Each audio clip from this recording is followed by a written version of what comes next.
Welcome to the Flow Tracy Money Audio Commentary. This is Owen Tracy recording. It is 3:38 p.m. That is Central Time. Today is January 31st. Today being Friday, it's the big picture, long-term audio and video for the various different asset classes. Well, what I thought I would kick off with this week is to relate a story I heard from a long-time subscriber who was also a dear friend. Unfortunately, he passed away a couple of years ago, but he had led an exceptionally full life, and he was full of stories about the internet years because he had been the chief science officer at Hewlett Packard for about half that time, as well as being the CEO of one of the original internet companies. And he told me the story of Nortel Networks, which was competing with Cisco and with Hewlett Packard back in the 1990s to be the leading supplier of routers.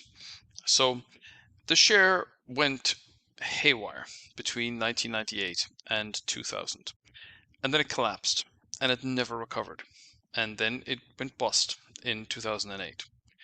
And he told the story about how he and his buddies had been playing around with ham radios, and they had noticed that because of cosmic radiation, the routers that had been placed in locations like Mexico City had much higher failure rates than those that were anywhere else.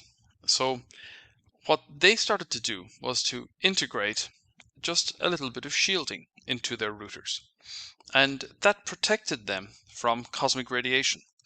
And the big problem that Nortel had was that they hadn't made that linkage, so that by the time it got to about 2000, they started to get an obscene number of warranties that were failing, and particularly in higher elevation locations, and they couldn't figure out why.